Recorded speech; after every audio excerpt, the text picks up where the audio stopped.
എല്ലാവർക്കും ഒക്ട ക്രിയേഷനിലേക്ക് സ്വാഗതം. ഞാൻ മാളു, ഇത് റോബി, ഇത് രഹന, പിങ്കി, ഞങ്ങളെ നോണ.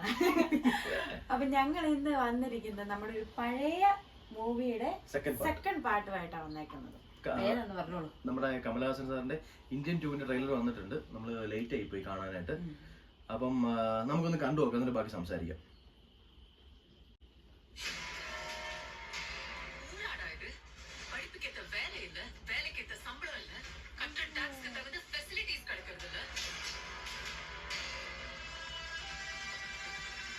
ഹെവിയാണല്ലോ.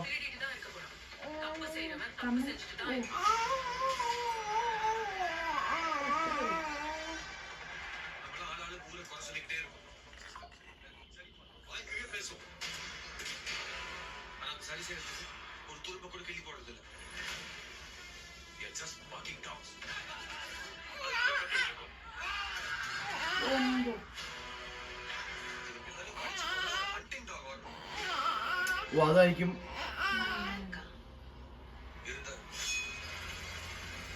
പഴയ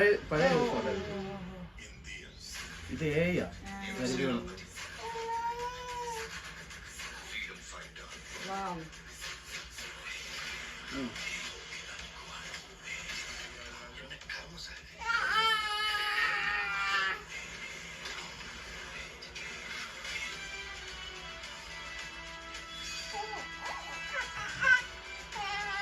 ഇതാണ് പഴയ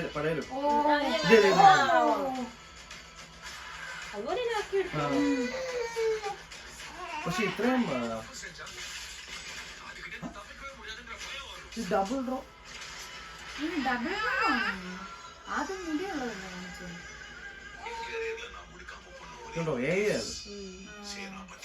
ോ അതൊരു വിവേക് ഉണ്ട്. വിവേകും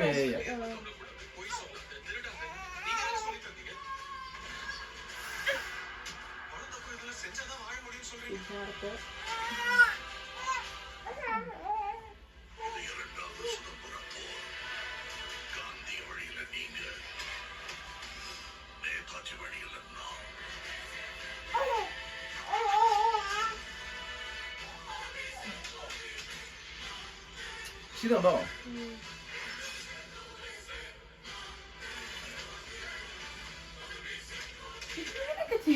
അല്ല, അതാ ഞാൻ പറഞ്ഞു വരുന്നത്.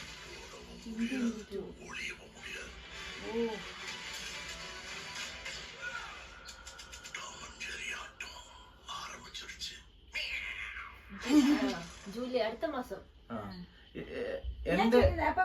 ഇതിലും ഡബിൾ റോൾ ആണ്. അപ്പൊ ആദ്യം മുടിയുള്ളതൊന്നും കാണിക്കുന്നു. അല്ല, അതിപ്പോ വേഷം വേറെ വരുന്നത്. എനിക്കെന്താ തോന്നുന്നറിയോ, ഫസ്റ്റ് പാർട്ടില് അതായത് ഇപ്പോഴത്തെ ഒരു ഏജ് ഇപ്പൊ ഒരു 106-108 വയസ്സ് കാണണം. അങ്ങനെ ഒരാൾക്ക് ഇങ്ങനെ ഒന്നും ഫൈറ്റ് ചെയ്യാൻ പറ്റത്തില്ല. അപ്പൊ എനിക്ക് തോന്നുന്നു മിക്കവാറും മകൻ മരിക്കുന്ന പോലെയല്ലേ മറ്റേ പടത്തിനകത്ത്. മറ്റേ മകൻ കമലഹാസൻ മരിക്കുന്ന പോലെയാണല്ലോ കാണിച്ചത്. ശരിക്കും മകൻ മരിച്ചിട്ടുണ്ടാവില്ല. എന്നിട്ട് ആ അച്ഛന്റെ ഷേപ്പില് എന്നുവെച്ചാൽ പ്രായമായിട്ട് ഇവൻ വരുന്നതായിരിക്കാം.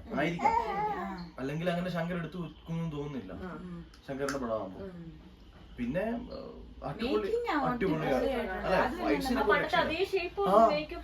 കാര്യങ്ങളെല്ലാം ഇപ്പൊ നമ്മുടെ സമൂഹത്തിൽ നടക്കുന്ന കാര്യങ്ങളൊക്കെ എതിർക്കാൻ ഒരു ആള് വേണം. അത് തന്നെ, അതാണ് മെയിൻ ആയിട്ട് ഇതിനകത്ത് കാണിക്കുന്നത്. എല്ലാരും ഇതിനകത്ത് ഹൈലൈറ്റ് ആയിട്ടാണ് നിൽക്കുന്നത്. അതെ, വിവേകിനെയും നെടുമുടി വേണു സാറിനെയും അത് അതേപോലെ എന്താ ഇനിയിപ്പം എനിക്ക് തോന്നുന്നു നടന്മാരൊന്നും വേണ്ട, വീട്ടിലിരുന്നാ മതി. സത്യം, ആരെങ്കിലും ഒരാൾ അഭിനയിച്ചാൽ മതിയല്ലോ. എന്തായാലും സൂപ്പർ ആയിട്ടുണ്ട്. ആൻഡ് ഫൈറ്റ് ആണ് എനിക്ക് തോന്നുന്നു. പക്ഷെ ഇത്രയും പ്രായമായ ഒരാൾക്ക് അത്രയും രീതിയിൽ അത് ചെറുപ്പക്കാരെ ഫൈറ്റ് ചെയ്യുന്നത് ചെയ്യാൻ പറ്റുമെന്ന് തോന്നുന്നില്ല. അതാ ഞാൻ പറഞ്ഞത്, എന്തെങ്കിലും ഒരു ട്വിസ്റ്റ് കാണാൻ ചാൻസ് ഉണ്ട് അല്ലെ. ശങ്കർ അങ്ങനെ ചെയ്തു വെക്കുമെന്ന് തോന്നുന്നു. നമുക്ക് പടം റിലീസ് ആയി കഴിയുമ്പോൾ അറിയാൻ പറ്റും. എന്തായാലും ഇപ്പൊ നമ്മുടെ സമൂഹത്തിൽ നടക്കുന്ന കുറെ കാര്യങ്ങളും മെസ്സേജസും ആണ് ഇതിനകത്ത് മെയിൻ ആയിട്ട് കാണിച്ചിരിക്കുന്നത്. എനിക്ക് നമുക്ക് ഇതിനകത്ത് സോങ് കാണിച്ചിട്ടുണ്ടല്ലേ ചെറുതായിട്ട്. Okay okay okay. അപ്പോ നമ്മളിപ്പോ കണ്ടത് ഇന്ത്യൻ 2 ട്രെയിലർ ആയിരുന്നു. അടിപൊളിയായിരുന്നു അല്ലേ? എന്തായാലും സിനിമ കണ്ടാലും നമുക്ക് അതിന്റെ കാര്യങ്ങൾ മനസ്സിലാക്കാം. അപ്പൊ നിങ്ങൾക്ക് ഇഷ്ടപ്പെട്ടെന്ന് പ്രതീക്ഷിക്കുന്നു. അതെ, ഞങ്ങളുടെ വീഡിയോസ് നിങ്ങൾക്ക് ഇഷ്ടപ്പെട്ടെങ്കിൽ ദയവേത് സബ്സ്ക്രൈബ് ചെയ്യുക. അതുപോലെ തൊട്ടടുത്തുള്ള ബെല്ലൈക്കണും കൂടെ എനേബിൾ ചെയ്തിട്ട് ഞങ്ങളുടെ നോട്ടിഫിക്കേഷൻ നിങ്ങൾക്ക് അപ്പൊ കിട്ടുന്നതായിരിക്കും. Bye bye. ടാറ്റാ.